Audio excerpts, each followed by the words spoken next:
ringtone louder. Go tell that midnight rider. Tell the rambler, the gambler, the backbiter. Tell him God's gonna cut him down. Tell him God's gonna cut them down. Run on for a long time. You can run on for a long time. You can run on for a long time.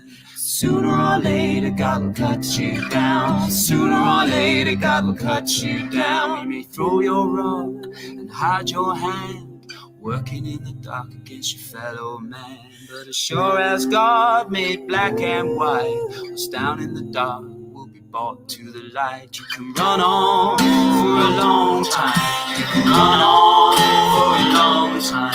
You can run on for a long time. Sooner or later, God will cut. What's up, peeps? Sorry about the time confusion. I put on that, and I put on some other things, 2 o'clock. But when I put it in the StreamYard yesterday, I put 2:30 because I knew I had a phone call coming, and I forgot when I made the video.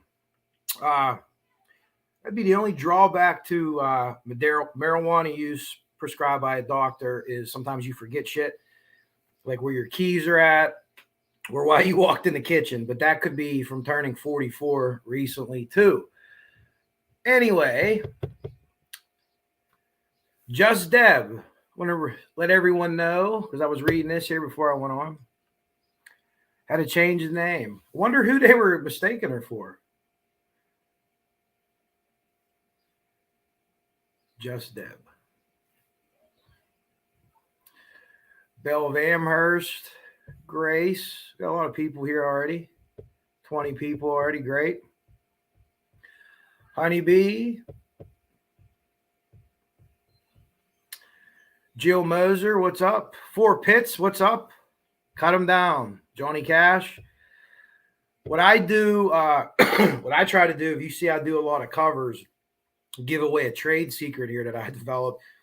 So if you want to use a song, so basically when I do a video, I have a theory. I want to do this, get this point across. What song matches up to that point? I like all kind of music. So I'll try to find a song and then use a cover that doesn't have like 10 million views, so you don't get copyright whacked. I put up an AC/DC song one time, and it's like, is there someone inside of my computer that would, like 2 seconds, it was off. Like they took it off. So then if that little dude with the hat, gets alerted when anyone uses AC/DC music, Angus. But anyways, that's why you hear it. And it's cool that there's some different interpretations and stuff. Melissa, Tanisha, was talking with her last night. Melissa last night too. Meow had a great live with Galen. Jinx Tyson is here.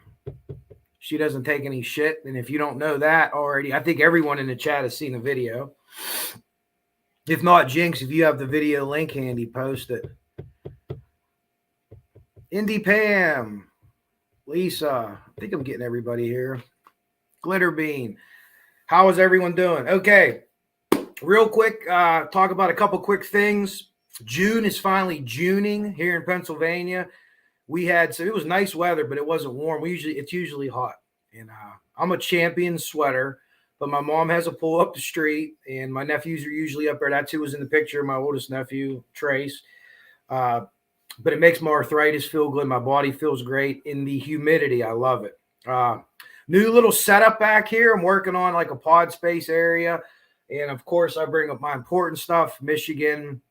These shoes are actually signed by a kid named Kalik Hudson, played at McKeesport High School, played at the University of Michigan. Now he plays for the Washington Commanders. I always forget their name. Kobe, some pirate stuff. But anyways, I don't know if Dave's in the chat, DRG Dave, but there's no Celtic stuff here. And I don't know if Frank or Rick Snay are in the chat, but there is no Cubs stuff either. So sorry, guys. While I'm talking about Dave, Dave has a channel, Danger Dave, DRG Dave. He went live. Frosty made a post, and I think he was talking about Dave, and it was hilarious. And I guess he said, "Hey, Dave, why are you going live at like 4 a.m. or something?" Just kind of ribbing him a little bit. And Dave says, "You don't walk into the movie theater and say, 'Hey, why is this movie playing at 8:20?'" And Frosty's response was like, "I got no defense to that." So I thought that was pretty funny. But check out Dave. Dave always brings up good points. We don't agree on teams as far as basketball goes, but Meows Live was great last night with Galen. A lot of good people in there, a lot of good stuff. She has a new fundraiser. I actually ordered a couple last night for me and my girlfriend. T-shirts, more summer type stuff. She was saying she had the sweatshirts, which were beautiful. The sweatshirts that Jinx made famous from putting that jabroni in his place, that goof, local goof. That should be his name. If he ever gets interviewed on the news, I don't want to say his name, but it should just say blah, blah, blah, local goof. So that people know, okay, well, this guy's going to say some wild shit. Oh, off topic. The news stations do find the most fucked up people, and there is a contest. I talked to 2 different local reporters over my years here from 2 different stations, and they're nice people. One was a lady, one was a guy. And I says, listen, let's be honest. Is there a competition like at the banquet at the end of the year? Like, remember that fire in November? Did you see that whatever that person was that they interviewed? So that shit happens. I confirmed it. Melissa didn't see the video. Jinx, please post a video of Jinx putting that guy in his place. I can't do it justice. There it is. So if you guys can watch it. I can't do it justice. There's Dave's channel. Great. All right, everybody. Watch Meows Live from last night. It was really good. So a lot of stuff going on. But just talking to my guy, Ruckus. Ruckus and Steve have a trip planned. They have a lot of stuff going on in the Delphi, Florida area. Ruckus is only joking about fishing on people's property because someone actually sent me a message and they were concerned about Ruckus and his guide. And he's making a joke. But Ruckus and Steve are both very personable people in different ways. You want to talk in yin and yang. You imagine putting a lipstick camera, which was what they found that they call in the cars. They put it on the visor of those 2 just driving down the road and talking. How awesome would that be? I could listen to that for hours. You know, you got Ruckus over here, you know, Boston accent, uses the word fuck like a comma.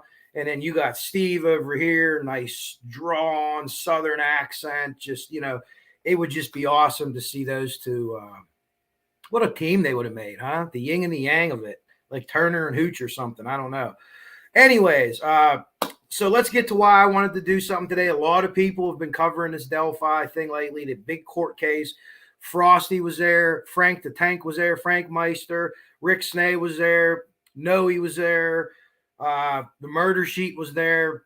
And let's start with the murder sheet. I listened to the murder sheet. I don't agree with everything they say, but I appreciate how they put their things across. They don't like, I don't think they sensationalize stuff. They don't. Like some people say that. I don't think they do. Kevin Greenlee has the most beautiful head of hair I've ever seen. And for a guy that's phallically challenged, I hope I said that right. And I didn't say the other thing that I didn't mean as far as hair grown. If I was able to grow hair, I would have hair like Kevin Greenlee's. Let me tell you right now. I'd have it down my back. I would have so much hair, you wouldn't even know what I was. I'd look like Cousin It or something, as opposed to Uncle Fester. I'll tell you that story sometimes at a basketball game. But the hearing updates, okay. Initially, the notes that I took, Richard Allen's wife standing by him. I don't know what to draw into that. I have never really seen her talk or understand or anything like that. I haven't tried to like analyze her by her emotions or anything. The only thing that I could say, and this is just a really brief thing, is if people were saying maybe she was abused and she has this battered wife syndrome, the videos that I see of that, and I don't want to say this for certainty, but I don't see that in her because she's very talkative. She's out front. She's the one that's talking and he's the quiet one. And usually in those cases, it's kind of the opposite of that. The wife's almost afraid to talk. I'm not saying that hasn't happened, but I don't know. I don't know what she knows. I don't know what he's told her. He might have a lot of information and he might not have given that to her. They've only seen each other once, apparently. She was able to embrace him once. So we'll get a little bit more into his treatment there. One of the big things, the biggest thing for me, court-wise, documentation-wise, and I'm no law dog, I'm no lawyer, I'm no Johnny Cochran, I can tell you that. I know a little bit about the law, and most of it's from my interactions with things at work, my brother being a police officer, now an attorney general agent, in researching different cases and understanding different things. So the confessions I want to talk about first. So I'm sitting here and you hear confessions. He's confessed 5 or 6 times. 5 or 6 people, 5 or 6 times. I take it as 5 or 6 times. Then you get that there's letters to the warden. He's wrote 5 or 6 letters to the warden. He's confessed 5 or 6 times. And in another conversation, he's written 5 or 6 letters to the warden. I don't think it's a crazy out on a limb theory to think that this dude might have wrote 5 or fucking 6 letters to the warden saying he did it. The thing that caught me with them was like 5 or 6. Then I heard a couple of minutes, 5 or 6. And I'm like, well, wait a minute, 5 or 6. I know I had it in my head.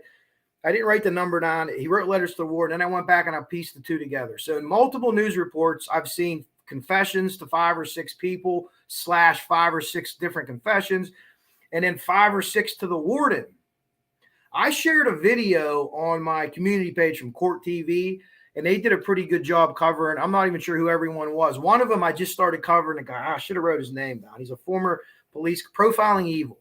It's a really cool channel. He's into the mental aspect like I am. I'm definitely a profiling nerd or a profiling geek. I don't know if you can see my shirt, but if you're old enough to remember the Oregon Trail, you have died of dysentery. Never me. I always tried to ford the river. I roll the dice. So we're fording the river. Maybe we didn't make it there. I don't know if anyone's old enough to remember the Oregon Trail, but that's what the shirt is. I wanted to mention that. I'm going to get back to these comments here. Let me finish laying out this little thing I have. So could it be that he wrote 5 or 6 letters to the warden? What else would lead me to believe that? Well, one of the things is Ruckus shared this last night. I had this thought, but he kind of put it a lot better, because cops are good with the paperwork and firemen may not be. So I have a good idea in my head. I could visualize it and I can explain it to you. It's going to take me 5 minutes to get it all out, and partially 5 minutes just because I like to fucking talk. But Ruckus is just like, he's writing a report, boom, it gets to the point. So basically what he said was, at no point did Richard Allen's attorneys ever contest these confessions. I have one question about that. Does that mean they can't come back later and contest it? I assume that they still could, right? So let's say that they still can. Why wouldn't you immediately in court, when someone says this, why wouldn't you immediately, whoa, hold on a second. These are bullshit confessions. These are jailhouse confessions. Did he make a confession to an inmate? It was one of these guys that were watching him, this fucking partner program. Or what was it? They never once contested the confessions. So we have 5 or 6 different confessions, and we have 5 or 6 letters to the warden, right? Could that be a coincidence? All right. Love you. Girlfriend's going to work. That's, I don't know. Maybe it's just a fucking funny numbers coincidence. But what I'll do is I watch the thing. I watch like a news broadcast. Then I like to read the transcript in case there's anything I miss. And they had 5 and 6 written out as numbers, not written out as words. So that's what like kind of matched me. I'm like, wait a minute, where did I just see that at? So that's just something to think about. I have no proof of that, but like think about it. It's not an illogical theory. They're throwing the number 5 and 6 out with letters, and they're throwing the number 5 and 6 out with letters written to the warden, right? And where are those letters at? Who gets those letters, right? Other people have stated they heard he gave the confession to mental health officials, which I don't doubt that they're correct. I don't know. The mental health official thing scares me a little bit because how much of that could be said? How much can they testify to that, right? From watching The Sopranos, or I know from watching The Sopranos, the Melfi, the line, if you're going to hurt somebody, this and that, can they report that? Can they say, if I killed these people, can they go and report that? Is that legal? I don't know the ins and outs of that. But think about that confession thing a little bit. And there's been multiple, like I said, news agencies, not just YouTubers, that have reported this. Not the news agencies always get it right and YouTubers get it wrong, because a lot of times we're seeing it different. And if you watch that video I posted on my community page of Court TV, it's about 45 minutes long. At the very end of that, the guy that runs the show, Profiling Evil, that I was just telling you about, old retired police commander, really soft-spoken. He's like someone's grandpa. He doesn't look like his guy was a cop. He's not like hardened. around the edges or not. And he's very smooth.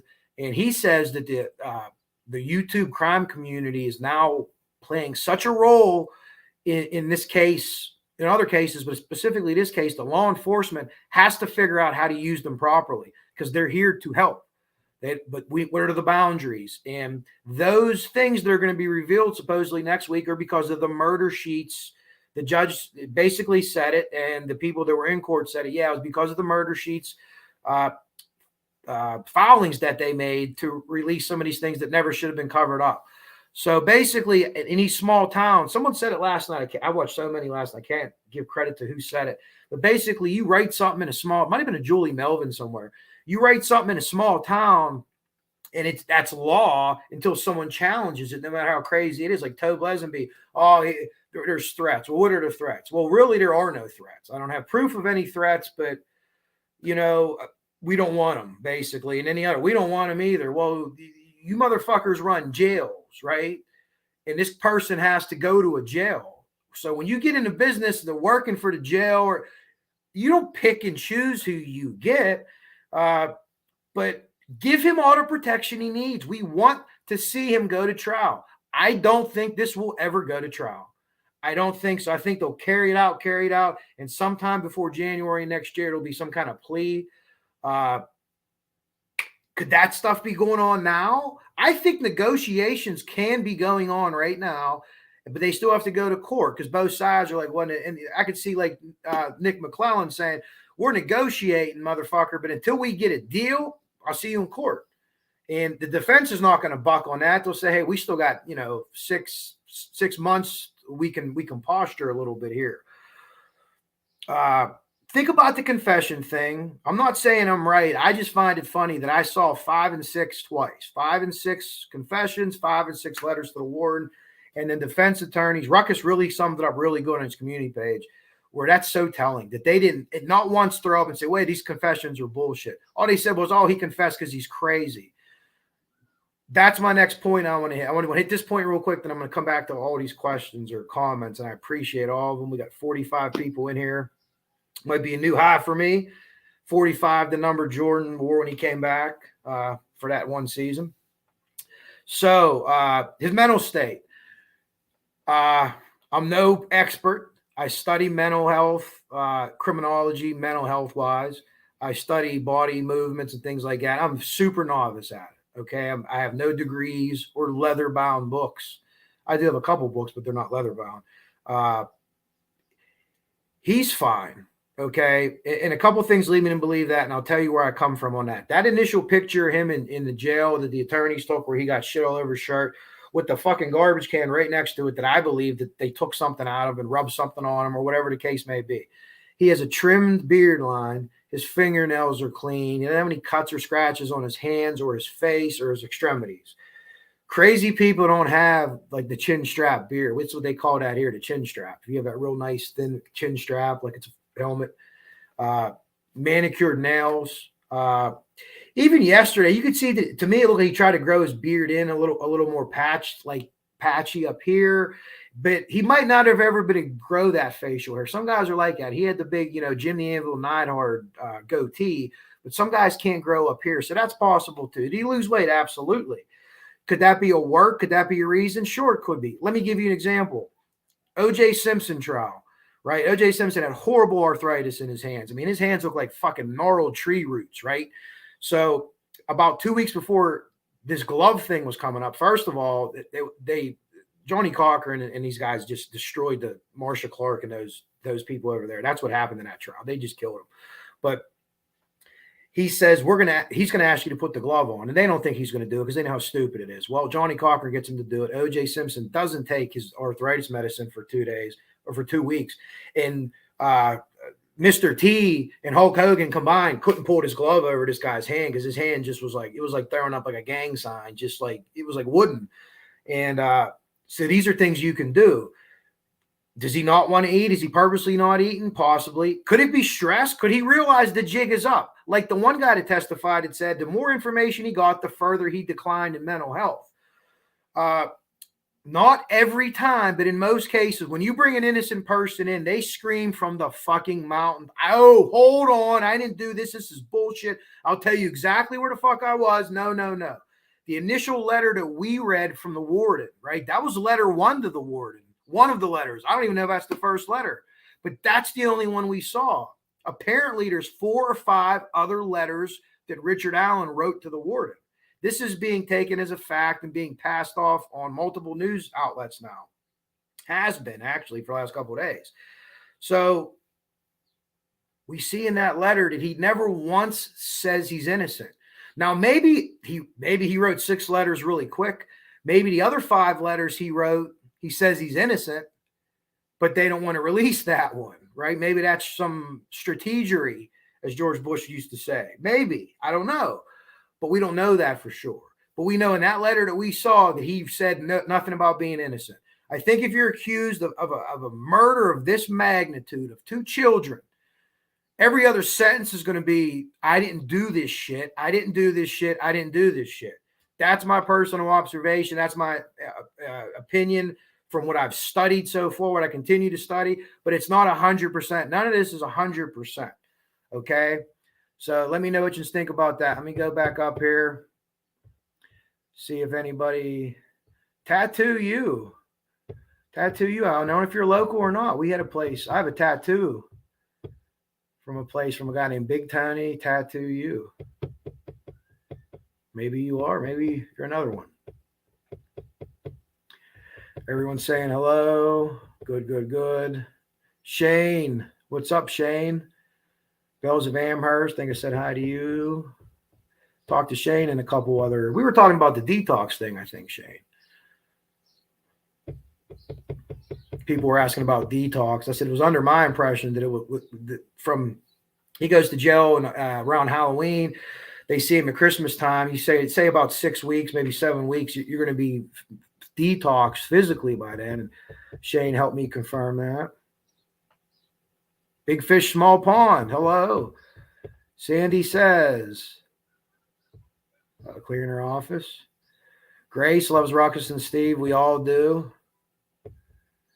I go back to that one. There was a live going on. I'll just break this real quick. And they were talking about Ruckus or something and something controversial. And Sleuth was in there talking. He just totally deadpanned the lady.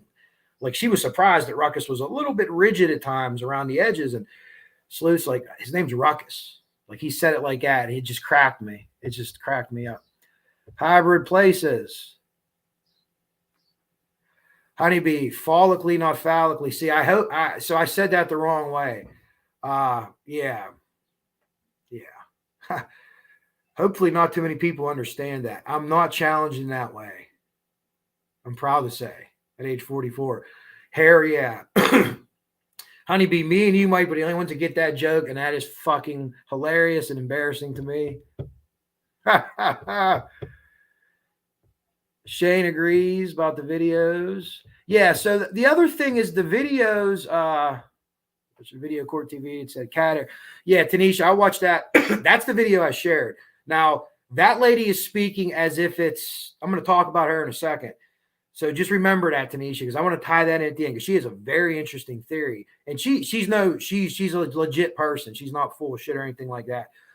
I didn't know. She's saying the cat hair is confirmed. I don't know if that cat hair is confirmed. I believe it's something like that's going on, but she speaks in kind of like, hey, this is what's happening. Jinx is at the checkout in the grocery store. Hopefully it's not too expensive like everything is. Yeah, big fish, small pond, 5 or 6 times. Yeah, on both. Or on the confession thing. Maybe you write 20 letters to war. Maybe you write a letter every day. Like in Shawshank Redemption. Mr. Dufresne, you write your letter. But I see that number 5 and 6, and I see it somewhere else. And it's impossible for me not to say, well, could those two things link up? And they certainly could. Then I add that they don't even fight the confession. I'm not a lawyer. Maybe you're going to fight this down the line. Maybe that's the plan. I don't know. Maybe. But wouldn't you be screaming if you're an attorney or telling your attorney, motherfucker, tell him I didn't say that? You know, like stand up, do something. Go do some F. Lee Balian. Tech Death Hippie, what's up? follow Tech Death Hippie, like the Mobb Deep mashup. I'm from that time frame. Mike King, Hybrid Places. That's his name, I think. The Profiling Evil, if I'm not mistaken. Yes. I just got in him the last couple of days. He's really good. Shane's asking Tech, is it common to write to the warden?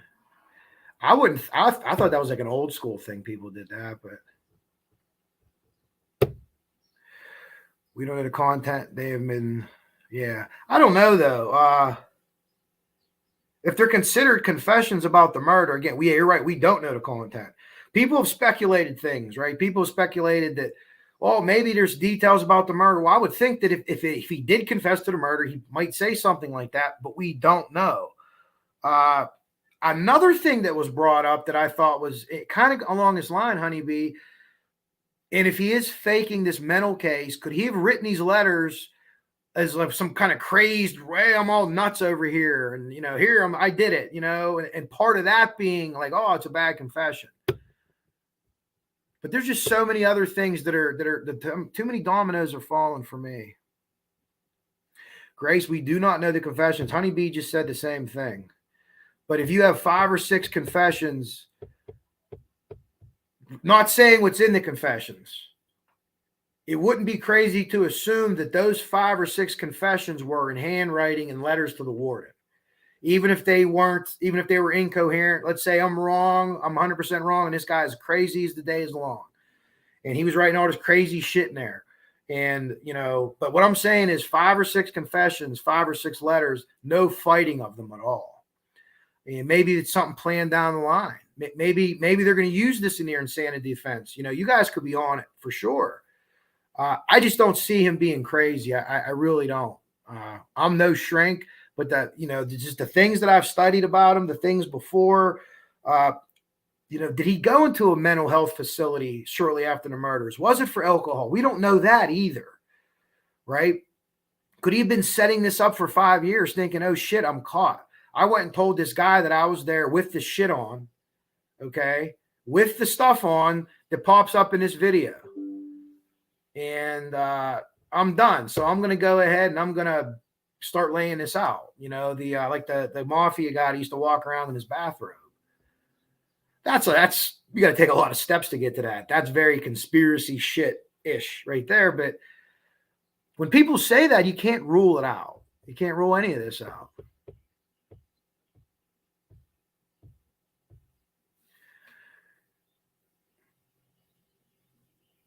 Murder sheet officials are mandated. Yeah, I enjoy the murder sheet. I wonder though if law enforcement is their leak, and if they're using the murder sheet with whether it's general good information or misinformation to push the case further along.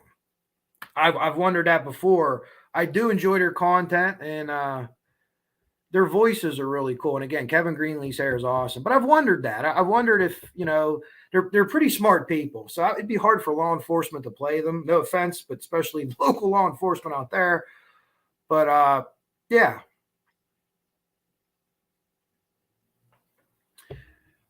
Yeah, one of the handlers that they have inmates that watch other inmates because they don't have enough guards, which is nuts to me. But I would think that if that was the case, they would have. Why wouldn't they have just came right out and said, "Oh, this is another inmate. He's trying to make a deal." That worries me too. Bell of Amherst, if you're talking about different standards for the way he's being treated, that videotaping of him, something I ran past my brother, Attorney General agent, he's like, no. Not in Pennsylvania. He said there's not necessarily a national standard, but it could eventually get to that point. And what he said, it can't be less than the Constitution. Basically, it can't be less. What do you say? Less, whatever it was. So you need probable cause to search someone's car. You can't pass a law that says you just need reasonable suspicion, because it has to be at least to that level. But he says that doesn't sound like a good thing, whether it's a mental health thing or not, whether they're recording audio or not. Why are they doing that? Like, I don't know, stop doing that, or I don't know. I don't know. That wasn't explained to me, but that's concerning. if he made any confessions on that tape and they somehow had audio, would those confessions then be able to be thrown out? You would think that it brought that up yesterday if that was the case. But again, I'm leaning toward this letter thing, those numbers.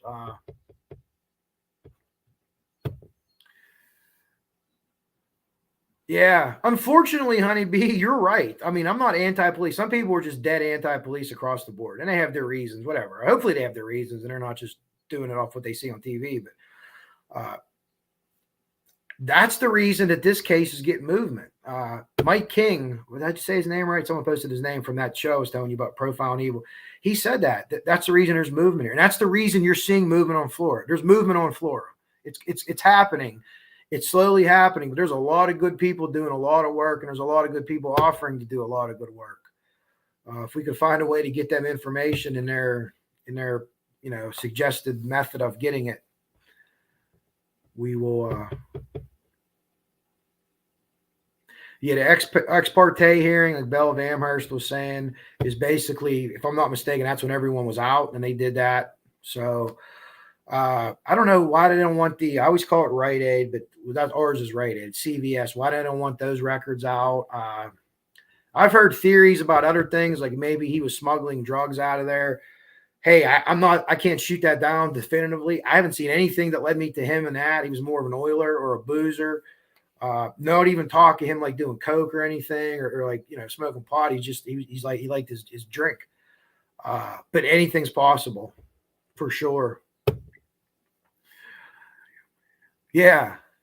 Ruckus said that the other day too. Yeah. We don't have any money. We have $30,000 to hide 911 tapes, which, by the way, are public document or public. They're public records. You can go get them. That's possible. I just thought the way that McClellan, and again, I'm going from the people that I've talked to in the courtroom, and everyone kind of, everyone had interpretations, but there was certain things that were boom, boom, boom, boom, boom. And McClellan pretty hit on that pretty good. All kind of people. Yeah, I don't think it'll reach trial either. Is there multiple people involved? I still say yeah, somehow, some way. Whether those people actually put hands on the girls or were on that site during the time of the killing. But let me get to this next thing. Really, the last thing that I have point wise here. And then I'll come back. What's up, Mark? I don't want to miss anybody. You guys are awesome today. Holy shit, we have all kind of comments. Fantastic.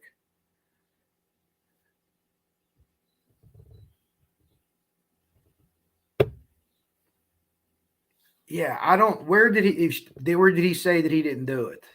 I mean, other than obviously the plea he told the attorneys at initially, that's what the attorneys reported. But I didn't see in that letter anywhere the going crazy of it. But you might be right. Okay, so on that, my other warden tag, just treat him like everyone. Do what you have to do. Quit doing this shit. Anything that could get this case overturned or thrown out. I believe he is guilty.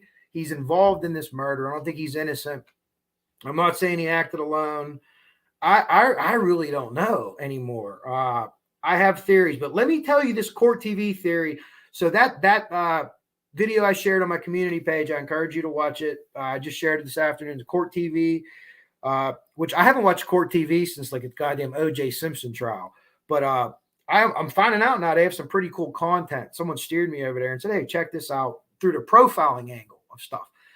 So they're talking about Mike or Kevin and Anya are on, and they're talking about, I believe this would have been Thursday night or Friday night. For Thursday night, I think, because I watched it at work at like 2:00 in the morning, right before the house got struck by lightning. And her name is Dr. Carol Lieberman. Dr. Carol Lieberman is a body language expert. She's a columnist, and she's a criminal psychologist. So she's worked cases. She's done, profiling stuff and things like that. She talked about this theory, and I'm not saying it's her theory, but to me, you watch the video, it seems like she's putting this out like this is what she believes happened. And this is sensical. And I'm not saying this is my theory totally, but it's the first time I heard it put like this. And then there's a couple issues. One issue I have with it, but let's go through it. So what she says, and you watch this video, it's around a 32-minute mark, that she begins to pitch this theory. So the theory is this: the Keegan Kline is working with Richard Allen and Ron Logan together. Okay. Now that's okay. Let me get to where I'm going.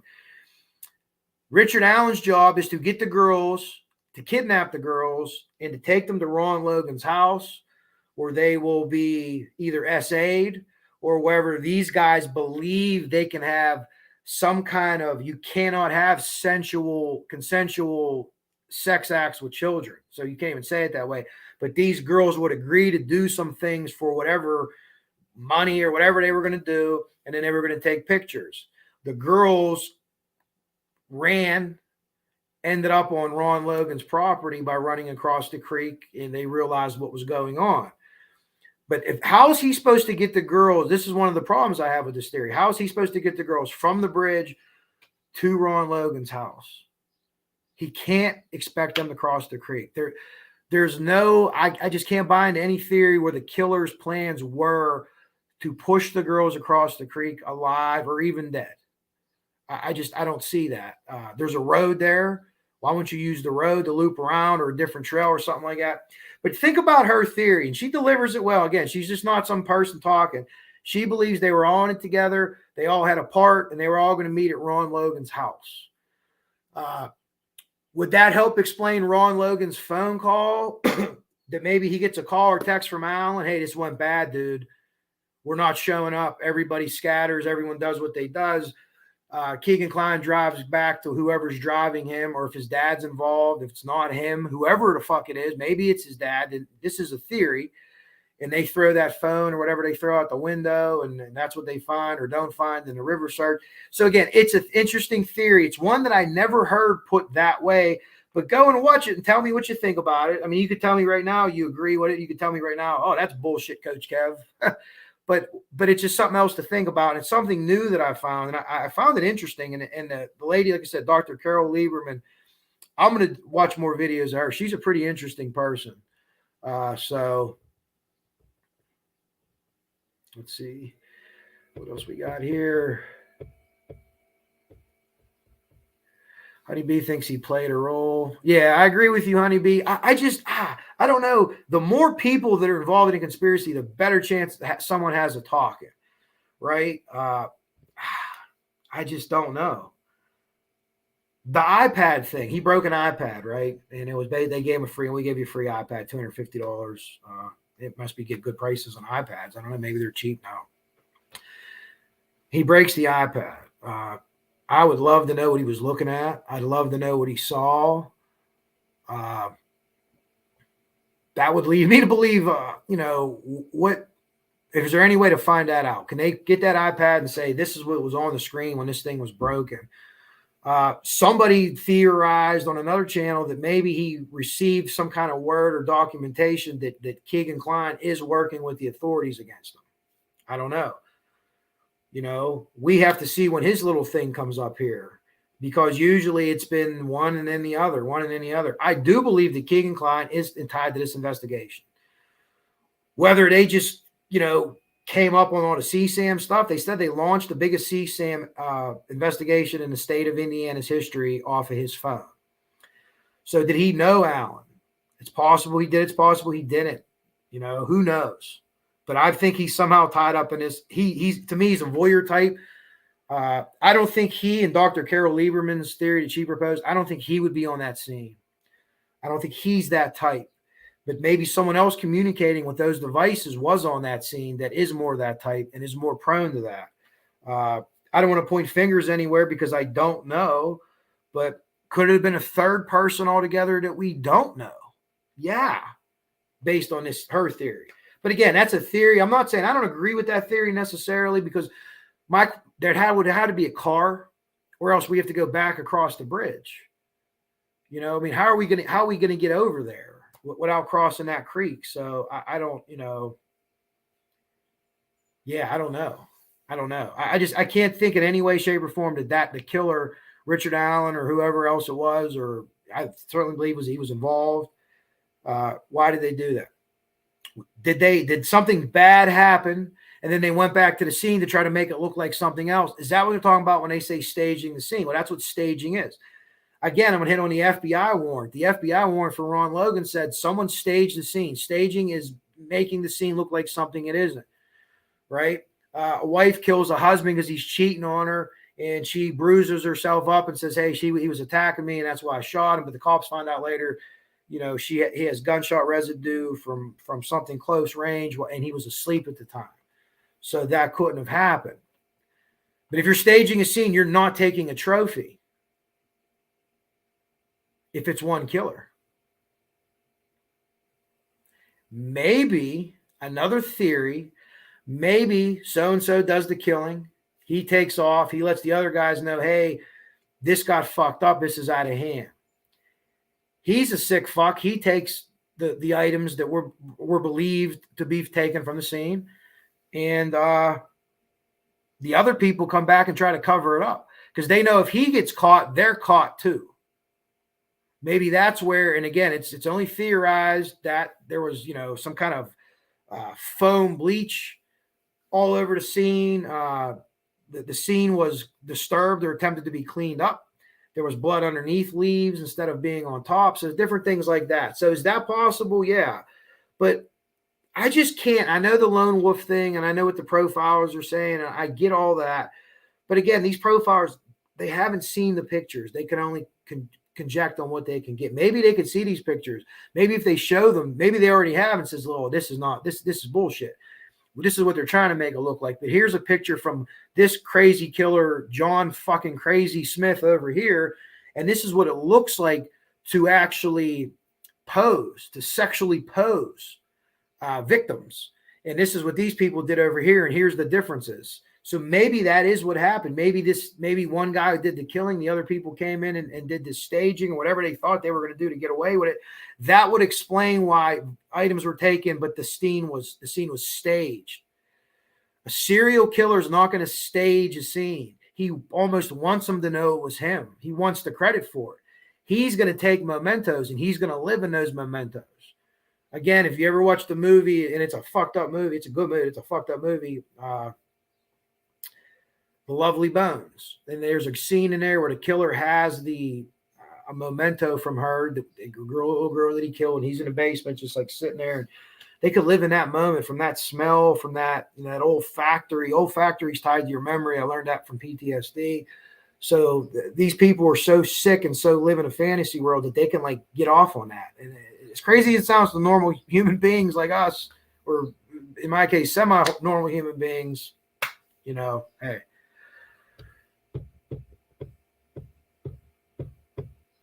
Oh, we got a bunch more here. Get some more questions. I'm going to get out of here pretty soon, guys. Yeah, most people do, Pam. In almost every case that I've seen, there's a couple cases I take that back where they looked at a couple people for serial killer stuff and they didn't exactly say it wasn't them, but you know.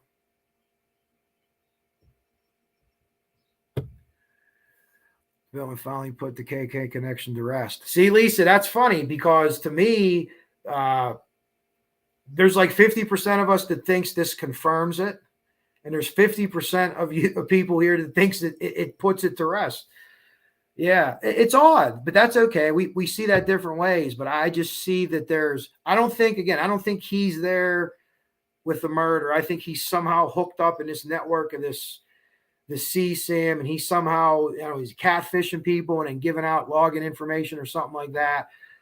And that's how Alan gets to these girls. I don't think Alan, even though he had a daughter and a niece that was around, he was talking like cool hip stuff. Like he couldn't go to a Taylor Swift concert and like shoot the lingo with them. He would, be like that Steve Buscemi meme. Hey, fellow high schoolers. But you could be right.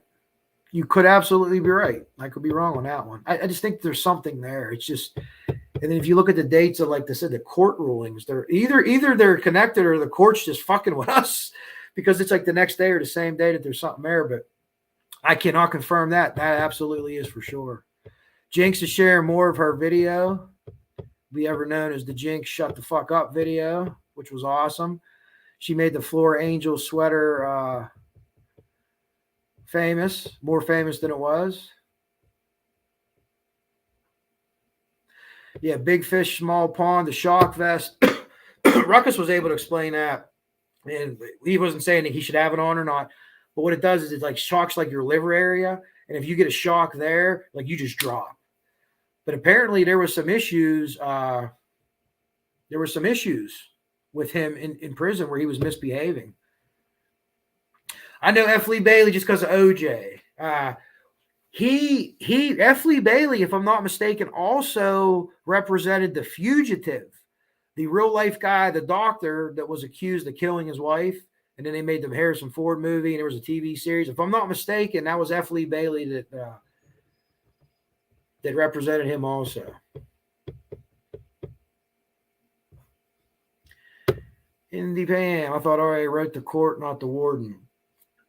That I don't know. I thought that was to the warden. It's in that video that I shared. I have a picture of it. Hold on a second, Pam. Let me look because I do have it.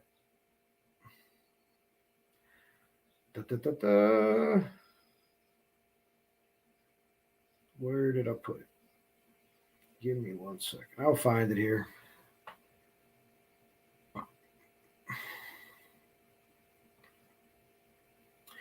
Yeah, but where the heck is it? I'm sorry, folks. I don't know where the heck I put it. I just looked at it though, because I had it in that video. But so yeah, maybe I thought that was a letter to the warden though. Hold on. You know what? I have a Delphi file.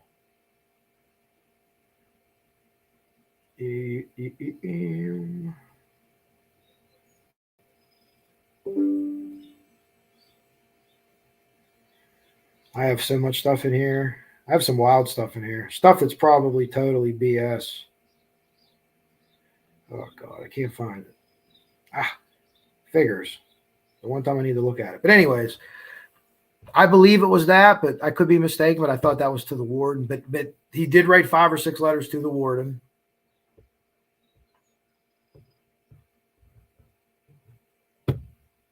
No problem on the typo. And I will do, I don't think the court. Yeah. Hey, there's Ruckus. Causing a ruckus. Yeah, the video that I shared, the letter is in there. Yeah. The judge wrote the Diener judge wrote a really weird letter too, where he asked for shelter from the storm. That's why I always include that Bob Dylan quote. I'm like, what the fuck?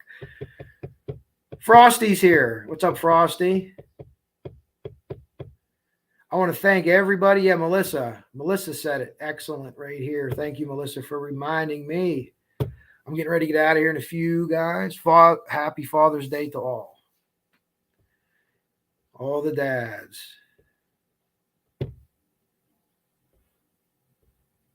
Sleuth. Yeah, almost everyone's here. I wanted to do an early one today because I'm actually going to make some hot sausage and kind of let everyone else do their thing. Now, again, there's people that are following this case they're in court. Frank Meister, the murder sheet. Noe was there. Rick Snay was there. Frosty was there. There's a lot of people that are doing really good work. Ruckus and Deb did a tremendous job for I was at work, so I kept going back and forth. I don't know how long they were on for. They were on like a 4-hour CNN Fox News shift covering like a live event. And you can go back and watch that. That's pretty cool too, because then at one point we think it's canceled. Then everyone's like, oh shit, what the fuck? And everyone's like, no, it's not canceled. Yeah, no, and it was kind of, it was, we're invested in this case. When we're invested in this case, emotionally, just think how the families feel. I read that too, that Rosie actually stopped that, or Rosie. He really pronounces it Rosie, not Rosie. Every time I think Rosie, I think of, I don't know. Lisa says Lone Wolf.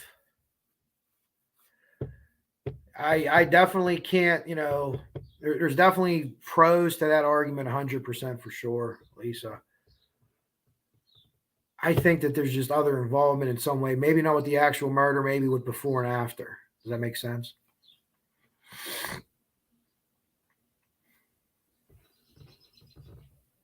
Yeah, there were some people talking and maybe he was doing this or that. I don't know. I don't understand. The meth's not big here. We're the inner city.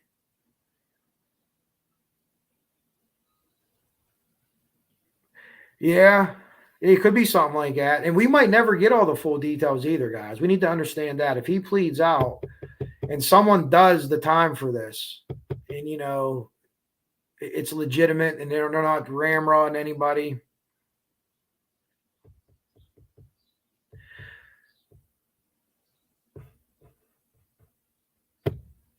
Yeah, they always said covered. And then if you watch the last press conference, which if I'm not mistaken, it was the arrest conference where Doug Carter says nobody's cleared. He said and the lady was trying to ask about family, and he said nobody's cleared. So, yeah, the FBI also said that the Kleins weren't involved whenever they were there at their house. Maybe they weren't involved in the murder. Maybe they're involved in this crazy CSAM stuff. But in a way, shape, or form, it tangles its way back in. That's what I'm leaning towards. I really am. I don't think hybrid play. I don't think crossing the creek was intended, but Indy Pam, I could see that too. A car on the private drive. If you're looking at it, that's what probably would be tactically the best thing if you were doing something crazy like this. Jinx, you work for Rite Aid. I have a Rite Aid. That's what we have around here. One right by my house. Yeah. They have some good gluten-free snacks down there. They're expensive, though. Well, hey, guys, look, I am going to get out of here. I appreciate all the talk, all the conversation. I'll try to pop back in and answer anything. Leave a new message after this if I don't see your message, and I'll get into you one way or the other. I appreciate it. I just wanted to lay these things out. Watch the video I shared. I'll be sharing some other stuff. And I just want to pique your mind. I want you to get the gears working a little bit. And, hey, if I could, everything I said today could be fucking way off, right? But the 5 or 6 letters and the 5 or 6 confessions, let's see how that plays out. Those are just 2 things. And again, that was an outstanding thing to me because I read the transcripts after I watch the video. So sometimes I can just, pick things out. But I appreciate everyone's support. Like the video, share it, tell your friends. I appreciate everyone's great comments on YouTube. Oh, Coach Kev, we wish you had more subscribers. That's really awesome for people to say. Like you're wishing me to do really well, and that makes me feel good. Yeah, I like that. But I made a lot of good friends so far. I look to make more. A lot of peeps rolling through. A lot of good ideas being exchanged. We could always disagree on stuff and still be cool, man. Always, always, always. Well, I'm going to use some of my doctor prescribed marijuana. And I'm going to make some hot sausage today. And I'm going golfing tomorrow with 12 very important people to me. Our Father's Day tradition. There's 12 of us. My 2 kids, Pap, my brother, Uncle Lou, brother-in-laws, all kind of people. So it's going to be a blast. It really is. I'll be drinking my Red Bridge gluten-free beer. Anyone that has celiacs or doesn't intake gluten, try Red Bridge. It's awesome beer. And that's it. I hope all the fathers have a good Father's Day. I hope you all have nice weather. Stay safe this Saturday. Do some digging of your own and get back at me, whether I'm right or wrong. I always like to hear the interaction. I appreciate every one of you. And everyone, make sure you watch that Jinx video. It'll ever be known as the Jinx shut the fuck up video. It was absolutely incredible. So thank you, everybody. I'll do my best to get to all your comments here. My computer's about to die. So enjoy. Have a good week and happy Father's Day. And before I go, tentacle.